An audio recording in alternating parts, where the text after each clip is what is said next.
CPIMന്റെ സംസ്ഥാന സെക്രട്ടേറിയറ്റ് അംഗം എം സ്വരാജ് തൻ്റെ ഫേസ്ബുക്ക് പേജിൽ ഒരു കുറിപ്പ് എഴുതിയിട്ടുണ്ട്. മലയാള മനോരമയുടെ വാർത്താ പ്രസൻറ്റേഷൻ രീതിയെക്കുറിച്ചാണ് ആ കുറിപ്പ്. മലയാള മനോരമ ചരിത്രം എഴുതുമ്പോൾ എന്ന തലക്കെട്ടോടുകൂടിയാണ് ആ കുറിപ്പ് അദ്ദേഹം ആരംഭിക്കുന്നത്. തന്നെക്കുറിച്ച് മലയാള മനോരമയ്ക്കകത്ത് വന്ന വ്യാജ വാർത്തയാണ് അദ്ദേഹം ചൂണ്ടിക്കാട്ടുന്നത്. മാത്രമല്ല വ്യാഖ്യാനിച്ച് വ്യാജ വാർത്ത കൊടുക്കുകയും വ്യാജ വാർത്തയ്ക്ക് വ്യാഖ്യാനമെന്ന ഒരു രൂപം കൊടുക്കുകയും ചെയ്യുന്ന റിപ്പോർട്ടർമാർക്കെതിരെയും എം സ്വരാജ് ആ കുറിപ്പിനകത്ത് പറയുന്നുണ്ട്. ആക്ഷേപഹാസ്യം എന്ന് വേണമെങ്കിൽ പറയാം. എന്തായാലും മനോരമയെ ട്രോളുകയാണ്. സംസ്ഥാനത്തെ ഒരു മുതിർന്ന രാഷ്ട്രീയ നേതാവ് സംസ്ഥാനത്തെ ഏറ്റവും വലിയ വാർത്താ മാധ്യമത്തെ ട്രോളുന്നു എന്നുള്ളതും ശ്രദ്ധേയമായ കാര്യമാണ്. ഇതാദ്യമായിട്ടല്ല മലയാള മനോരമ നല്ല മനോഹരമായിട്ട് എം സ്വരാജ് ട്രോളുന്നത്. പക്ഷേ ഈ കുറിപ്പ് വായിക്കേണ്ടത് തന്നെയാണ്. സ്വരാജ് പറയുന്നത് ഇങ്ങനെയാണ്: മനോരമ ചരിത്രം എഴുതുമ്പോൾ CPIM സംസ്ഥാന സമ്മേളനത്തെപ്പറ്റി ചാനൽ മനോരമയും കടലാസ് മനോരമയും പരസ്പര വിരുദ്ധമായ കള്ളം പറഞ്ഞതിനെപ്പറ്റി ഫേസ്ബുക്കിൽ ഒരു പോസ്റ്റ് ഇട്ട ഉടനെ ചാനൽ മനോരമ പകരം വീട്ടിയിരുന്നു. സമ്മേളന റിപ്പോർട്ടിൽ ഇല്ലാമത്ത പരാമർശങ്ങൾ ഉണ്ടെന്ന് കാട്ടി വ്യക്തിപരമായി ആക്രമിച്ചുകൊണ്ടാണ് അന്ന് ചാനൽ മനോരമ പക വീട്ടിയത്. സമ്മേളന റിപ്പോർട്ടിൽ അങ്ങനെ ഇല്ലല്ലോ എന്ന ചോദ്യത്തിന് അത് വ്യാഖ്യാനമാണ് എന്ന രസികൻ മറുപടിയായിരുന്നു റിപ്പോർട്ടറുടേത്.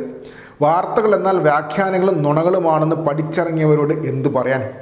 അതുകൊണ്ട് അരിശൻ തീരഞ്ഞിട്ടാവാം ഇന്ന് കടലാസ് മനോരമ പുതിയ ചരിത്രരേഖയുമായി രംഗത്തിറങ്ങിയിട്ടുണ്ട്.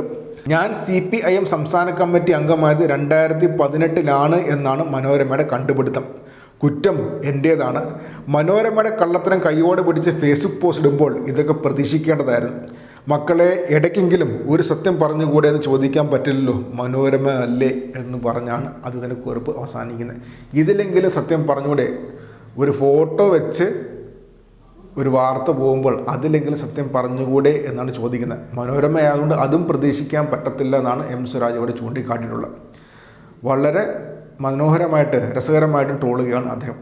തുടർച്ചയായിട്ട് CPIMന്റെ സംസ്ഥാന സമ്മേളനത്തിന് ശേഷം അതിനെക്കുറിച്ച് വ്യാഖ്യാനങ്ങളും വാർത്തകളും വന്നുകൊണ്ടിരിക്കുകയാണ്. സംസ്ഥാനത്തെ എല്ലാ മുഖ്യധാര മാധ്യമങ്ങളിലും മനോരമ ഒരു പടി കൂടി കടന്ന് മുന്നോട്ട് പോയിക്കൊണ്ടിരിക്കുകയാണ്. സംസ്ഥാന സെക്രട്ടേറിയറ്റ് മെമ്പർമാരെയും സംസ്ഥാന കമ്മിറ്റിയിലെ മെമ്പർമാരെയും പുതിയ വന്നവരെയും മാത്രമല്ല ഈ പ്രായപരിധി കഴിഞ്ഞുകൊണ്ട് പുറത്തു പോയവരൊക്കെ ചേർത്ത് ഒരുപാട് ചർച്ച വരുന്നുണ്ട്. മാത്രമല്ല കോൺഗ്രസിനകത്തുള്ള പോലെ തന്നെ ഒരു ഗ്രൂപ്പിസം CPIMനകത്ത് ഉണ്ട് എന്ന് വരുത്തി തീർക്കാനുള്ള ശക്തമായ ശ്രമം അവർ നടത്തിക്കൊണ്ടിരിക്കുകയാണ്. അതിനെല്ലാം ചൂണ്ടിക്കാട്ടിക്കൊണ്ടാണ് എം സ്വരാജ് ആദ്യം ഒരു കുറിപ്പ് എഴുതിയത്. അത് മലയാള മനോരമയുടെ പത്രത്തിനകത്തും മലയാള മനോരമയുടെ വാർത്താ ചാനലിനകത്തും TV ചാനലിനകത്തും വന്ന വാർത്തയ്ക്ക് അതിൽ വൈരുദ്ധ്യമായിരുന്നു.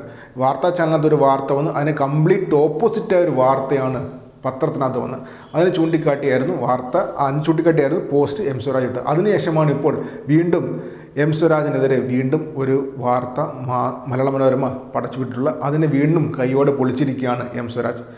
എന്തൊക്കെയായാലും സംസ്ഥാന സമ്മേളനത്തിന് ശേഷം കഴിഞ്ഞ ഞായറാഴ്ചയാണ് സംസ്ഥാന സമ്മേളനം അവസാനിച്ചത്. അതിനുശേഷം ഇപ്പോൾ 3 ദിവസം ആവുകയാണ്. ഈ 3 ദിവസവും സംസ്ഥാനത്ത് ഏറ്റവും വലിയ ചർച്ചാ വിഷയം CPIMന്റെ സംസ്ഥാന സമ്മേളനം തന്നെയാണ്. അത് സഭയിലായപ്പോലും സഭയിലും പ്രതിപക്ഷ അംഗങ്ങൾക്ക് സംസ്ഥാന സമ്മേളനത്തെക്കുറിച്ച് പറയാതിരിക്കാൻ പറ്റുന്നില്ല. ഭരണപക്ഷി അംഗങ്ങൾ പറയുന്നതിനേക്കാൾ കൂടുതൽ പ്രതിപക്ഷ അംഗങ്ങളാണ് പറയുന്നത്. മാത്രമല്ല ദേശാഭിമാനി ചർച്ച ചെയ്തതിനേക്കാൾ കൂടുതൽ CPIM സംസ്ഥാന സമ്മേളനം മലയാള മനോരമയും മാതൃഭൂമിയും മറ്റും വാർത്താ മാധ്യമങ്ങളും ചർച്ച ചെയ്തിട്ടുണ്ട്. കൈരളി ചർച്ച ചെയ്തതിനേക്കാൾ കൂടുതൽ ഏഷ്യാനെറ്റും 24 ന്യൂസും റിപ്പോർട്ടറും ചർച്ച ചെയ്തിട്ടുണ്ട്. CPIM ഒരു പരിപാടി സംസ്ഥാനത്ത് ചെയ്ത് കഴിഞ്ഞാൽ അതിനെ വ്യക്തമായിട്ട് ചർച്ചയാവാതെ പോകത്തില്ല. അതിന് കിട്ടുന്ന റീച്ച് മറ്റൊരു രാഷ്ട്രീയ പാർട്ടിക്കും കിട്ടത്തില്ലെന്ന് എല്ലാവർക്കും അറിയുകയും ചെയ്യാം. കോൺഗ്രസിന് ഇങ്ങനെ കാര്യം ചെയ്യാൻ പറ്റുമോ എന്ന് സഭയിൽ ഭരണകക്ഷി അംഗങ്ങൾ തുടർച്ചയായിട്ട് ചോദിക്കുന്നുമുണ്ട്. വളരെ സുപ്രധാനമായ ചോദ്യമാണ് അവർ ചോദിച്ചുകൊണ്ടിരിക്കുന്നത്. എന്തായാലും കോൺഗ്രസിന് അത് ചെയ്യാൻ പറ്റത്തില്ല, CPIMന് അത് ചെയ്യാൻ പറ്റും എന്നുള്ളതിൻ്റെ ഉദാഹരണങ്ങളാണ് സംസ്ഥാനത്ത് കഴിഞ്ഞ 3 ദിവസങ്ങളെ പുറത്തു വന്നുകൊണ്ടിരിക്കുന്ന വാർത്താ മാധ്യമങ്ങൾ CPIMന്റെ സംസ്ഥാന സമ്മേളനത്തിന് കൊടുക്കുന്ന പ്രാധാന്യം. അത് നെഗറ്റീവാണോ പോസിറ്റീവാണോ മറ്റൊരു ചോദ്യമാണ്. പക്ഷേ അവഗണിക്കാൻ സാധിക്കത്തില്ല എന്ന് തുടർച്ചയായി തെളിഞ്ഞുകൊണ്ടിരിക്കുകയാണ്.